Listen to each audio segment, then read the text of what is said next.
just going through some facts about songs that have had second lives, not just in movies and TV, but just songs that had entered the charts twice. But on this one, we're going to concentrate a little bit more on, well, the phenomenon. This is sort of a best of phenomenon of Kate Bush. Jeez.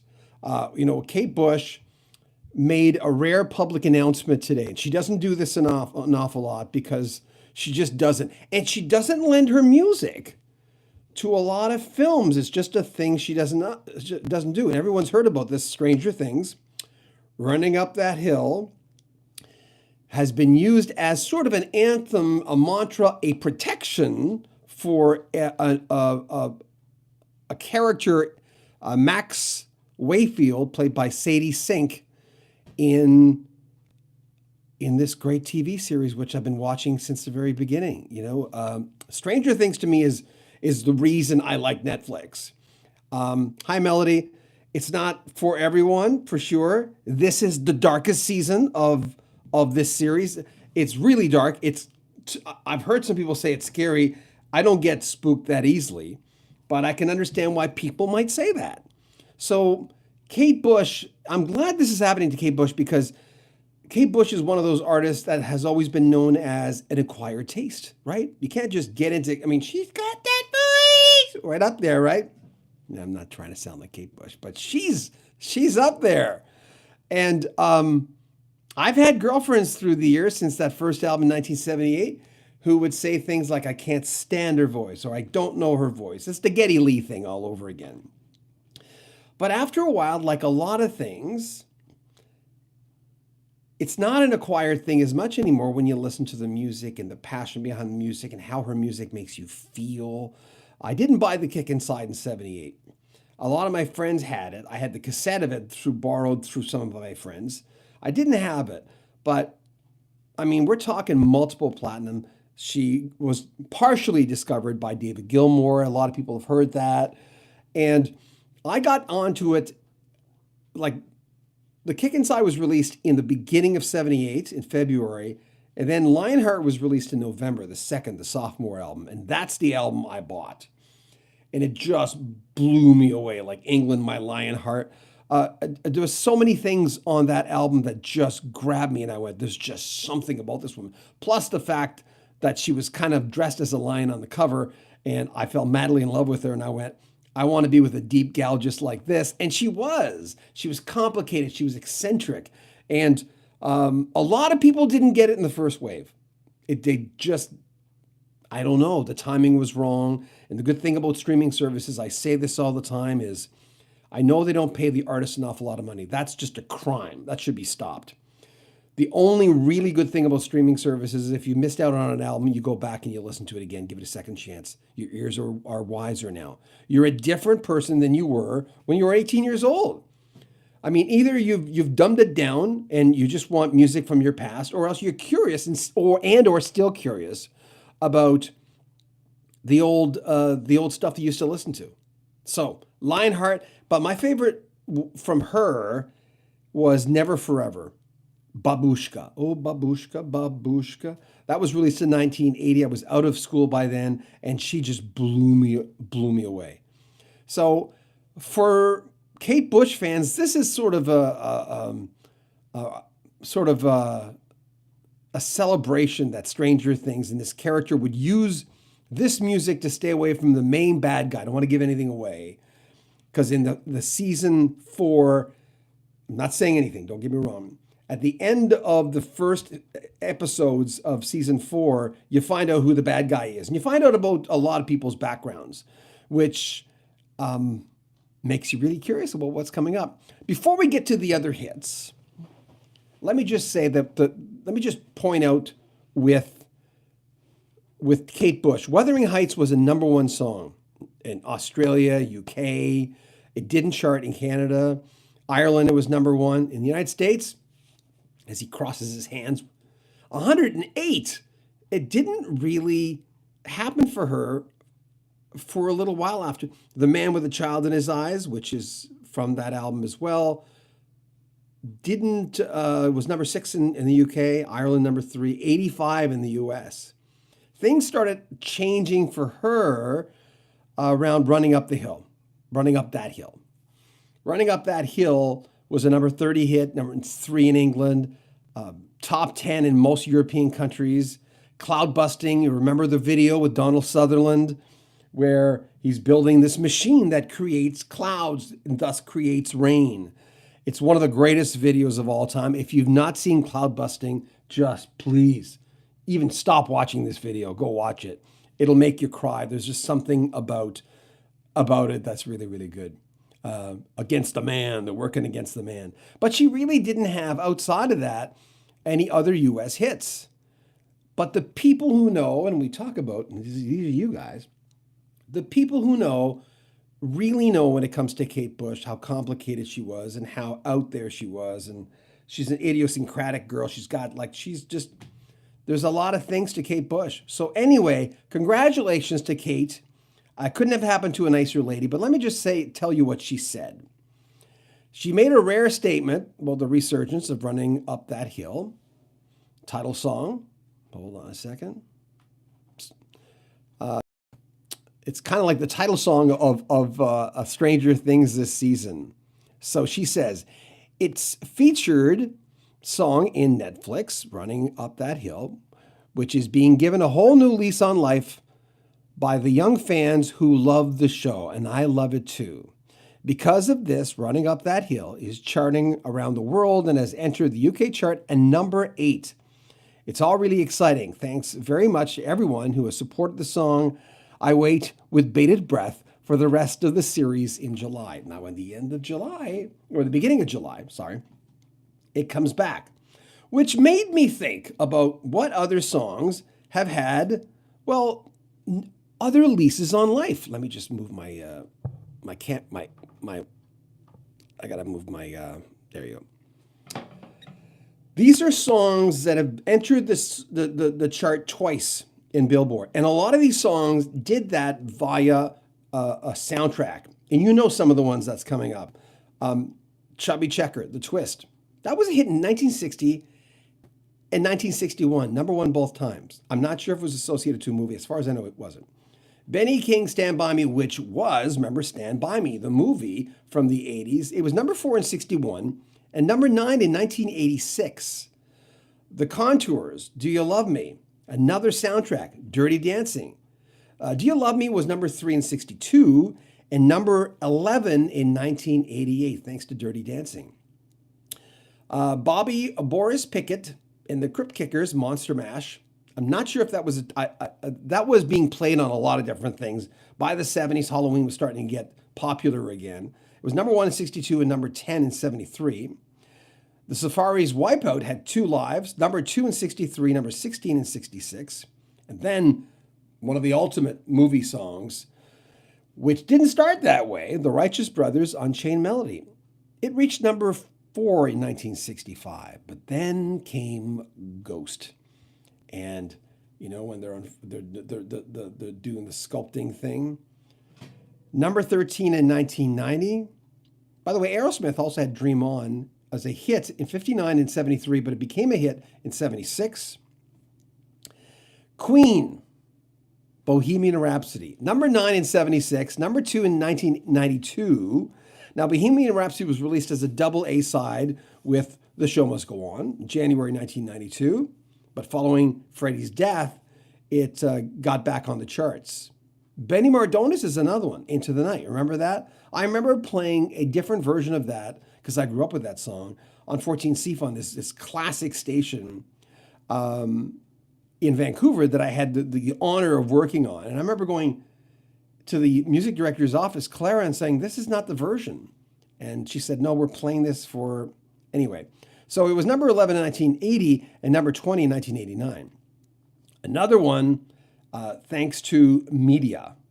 Whitney Houston, her version of the Star Spangled Banner. She did lip sync it on the video. She did, not on the video, she did lip syncing before the game.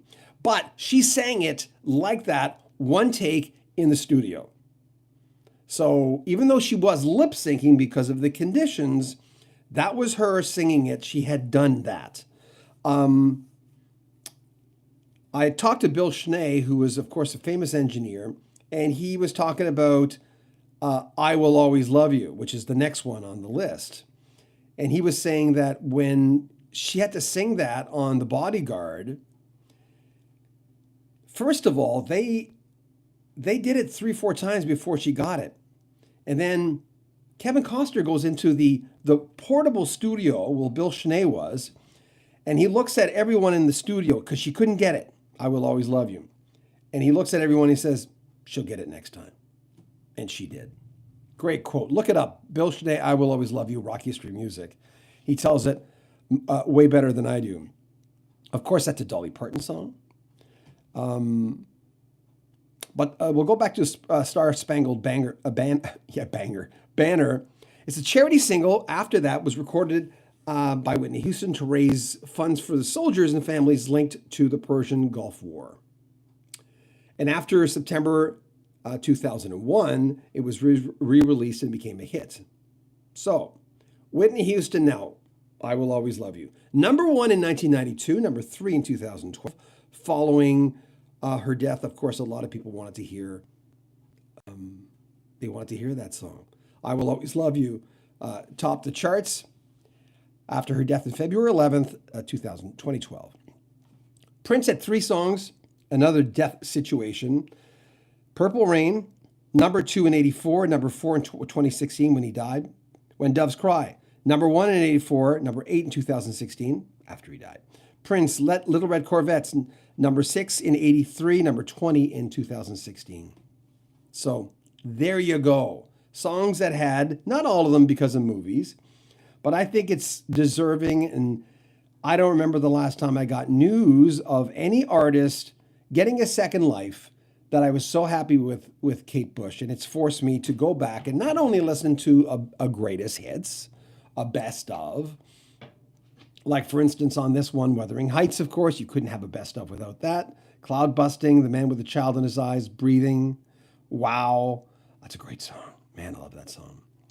Hounds of Love, Running Up That Hill, Army Dreamers, I love that song. She kind of whispers in that song. The Dreaming, Babushka. Oh, Babushka, Babushka, yeah. You don't want to hear me sing. Anyway, let's say hi to some people. Thank you for tuning in. We have 40 people. It's a slow night. It's Sunday night. But I wanted to give Kate some recognition because I love her so much. There's a band called Baby Bushka. I emailed them for an interview. They never got back to me. They read it. Come on. We're going to be reaching 100,000 subscribers. We're not schmoes. I wanted to interview them. I wanted to promote Baby Bushka. Look up Baby Bushka on Facebook or on Google. They're this band of crazy ladies. They're fun. They're talented. They're eccentric, just like Kate Bush. Deep as well. And the ladies of Baby Bushka, who I believe are touring right now, because I follow them on Facebook, want to do an interview with me on Rock History Music.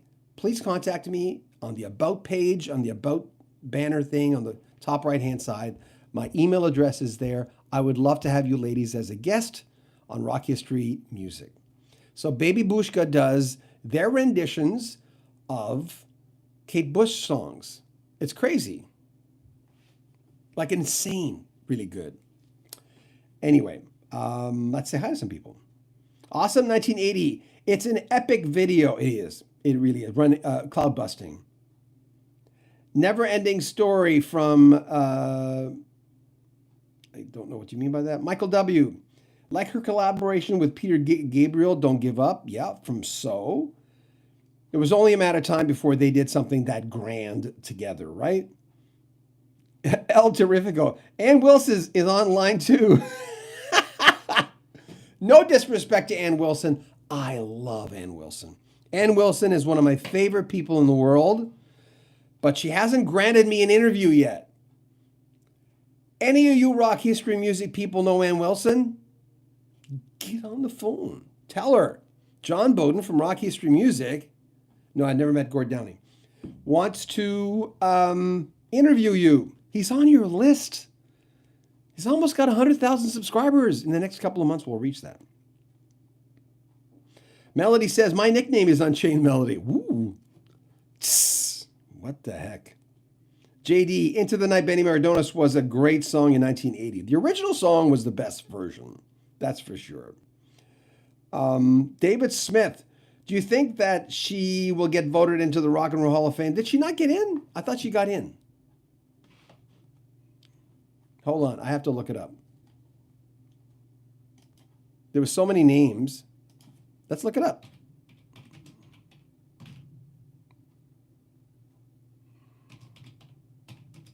I thought she got in this year. Okay.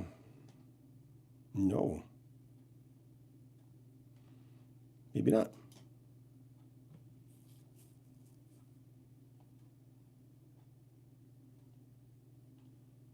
I don't see it. Doesn't mean it's not there. I don't know. So there you go. Let me read the other comments. My hair's a little flippy. Just a little flippy. David Smith. Okay. Douglas Schwabe.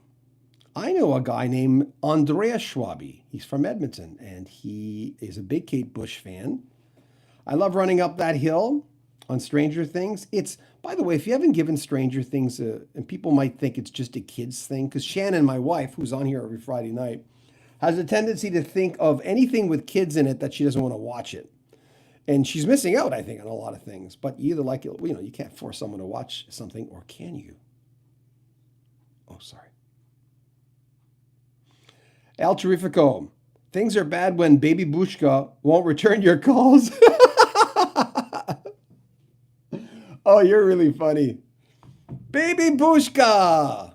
Well, luckily, a lot of people return our calls. So there you go. We've got a big surprise this week to announce. A big surprise that on an interview we've been working on for a while. No, it's not Ann Wilson. Well, by the way, some of the ones we're still working on Lou Gramm. Mickey Thomas, I've talked to Mickey. We text each other back and forth. Mickey's a very busy guy, doesn't do a lot of interviews. But Mickey will give me an interview. And he's a good friend of John Zeka, who is Bobby Kimball's producer. So we expect that to come to fruition fairly soon. So there you go. Any other comments from folks just hanging out? I so congratulate Kate Bush. The part where a character is trying to get help via the song. Because you know what they say with Alzheimer's patients? They go, you can have someone in a vegetative state and then play music and all of a sudden they snap out of it. I mean, in spite of themselves or in spite of the disease. Lou Gramm is retired, yes. And they'll come and they'll dance. They'll dance. Or someone with that, some kind of, any form of dementia will come sometimes and start playing the piano. And that's it. You go, whoa, what happened there? So music can do that. And in the show, they use that into a character snapping out of, or hopefully a character snapping out of a trance that could be deadly. I got to tell you, you don't have to watch the other seasons to watch season 4, because any great series will have you go in blindfolded and get via the recaps, or just watch the recaps from the previous seasons. But I highly recommend Stranger Things. It's so good. And all the kid actors, remember, we used to have kid actors like this. Oh my God, I don't know what to do. I think I'll try to stop these burglars into my house. I'm Macaulay Culkin. You know, that kind of thing. Like very cookie cutter. They talk like this. Don't know what I'm going to do. Hey, I'd make a great kid actor. But kid actors aren't like that anymore. They're as good as their adult counterparts on Stranger Things. They're amazing. There's a lot of great new characters this season. But ultimately, what you need to do is watch all of them if you haven't watched it already. You know? And I still like Netflix an awful lot. I'm a big Netflix fan. It's still my favorite streaming. But you like what you like. Okay, great stories. Awesome 1980s. It would be great to get Peter Cetera on. We've had him on, but it wasn't my interview. I know he's retired, but It would be great. I don't like contacting artists unless someone would know Peter Cetera and say, "Hey, John Beaudin wants to interview you." I don't know if I would bother their retirement. It's like I wouldn't come up to an artist while they're eating. But mind you, I've been in radio going on my 40th year, so I know not to do that. We just can't bother. If we go to introduce a band, for instance, backstage, and this has been same thing for 40 years. You get a vibe if that artist wants to get to know you. And if they're there talking to a bunch of people backstage, if you want to introduce the band, you come up, say, "Hey, John Beaudin from CKXM, how you doing? I'm going to be introducing you tonight. Hope you have a great show." And if they want to talk more, they'll do it. You'll know right away. Going after an artist once they've retired is kind of the same thing for me. I tread lightly. Lou Gramm, I heard that he might be open through a source of someone who knew him. So I reached out. They didn't get back to me. I will try one more time. Kate Bush pioneered the use of wireless headphones and microphones. Oh, cool. I didn't know that. JD, awesome. Totally agree. Bakubert, this is introducing real artists to kids. Yes, and think that Taylor Swift and Billie Eilish are great, but then they hear Kate and Joni. Joni, yeah. And their jaws drop. Stranger Things and Cobra Kai are introducing new music. Thank you. You put it more eloquently than I did. That this is an opportunity, but again, for you watching now, I'm going to look at the camera. For you watching now, you still can. Not that I have to. You have to listen to me, but there's still an opportunity to get on a streaming software or to buy more music. And in a perfect world, I'd want you to buy more music on LP or wherever you want to buy it, or download it, pay for it. Most people aren't going to do that. It's not realistic. But I always encourage people to go off and say, I say this the other night, have you heard all the Yes albums? Do you know them really well? Do you like them enough? What band are you willing to go in and say, I want to know everything about them? I missed a few albums. I was busy, or I was having a divorce back then. I can't believe I forgot that album. Like Mister's, what is it, Go On, Go Now? What's the, there's a lot of albums. I'm going to look that up because now I'm curious. Mr. And Richard Page's solo stuff. If you like Mister, his solo stuff's really good. Oh, I didn't know there was a South Korean band named Mr. MR. I didn't know that. I just found that out right now. Yeah, Go On. A lot of people didn't have Go On. It was the follow up to Welcome to the Real World. And I'm not sure why none of my friends bought Go On. I bought it. I meant Pull, by the way. Pull's the one that was released in 2010, a long time after Go On was released in 1987. But pick up Pull or go to your streaming service and listen to it. It's right in the pocket of Welcome to the Real World. I Wear the Mask. I highly recommend that. Things like that, going on. Do you have all the Kate Bush albums? You've got to, you look, okay, am I loving that vibe as much? I'm surprised constantly by music, by going into 80s music specifically, and making mixtapes on Spotify via artists like Go West. I never bought a Go West album in my life. I never bought the Go-Go's. I heard the albums. I played them on the radio. But going into bands that I know I should have liked and I missed out on. I'm going off on a tangent. I'm going to read a few comments and I'm going to let you go.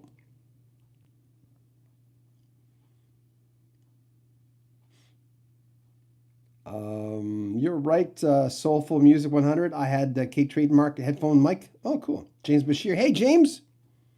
How's everyone doing this evening? We are doing really well. In the next little while, what we're going to do is just come on. We did the 5 artists that died without fanfare. We did a lot of those. They did incredibly well. We're going to do those live. I've got a software called Ecamm where I'm going to start putting pictures up when I talk. So I'll be talking about Laura Branigan. And I'll put up a picture and a video of Laura Branigan as I talk so that you can see her. And it's more entertainment than staring at this for an hour. I've never interviewed Trevor Rabin, but we're waiting for the new album. And if it comes out, his solo album, I'll talk to him. I'm pretty sure I'll get him.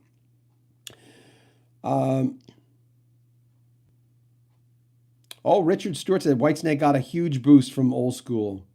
A lot of people, that happens to so many people. Also, don't forget, TikTok introduced Fleetwood Mac Dreams to a whole new audience from Bacuberry. Yes, in 2020. That helped Rumors come back on the top 10. Dreams reached number 12 on Billboard 100. It's just amazing what can happen. Never underestimate our kids. That's another point of getting this.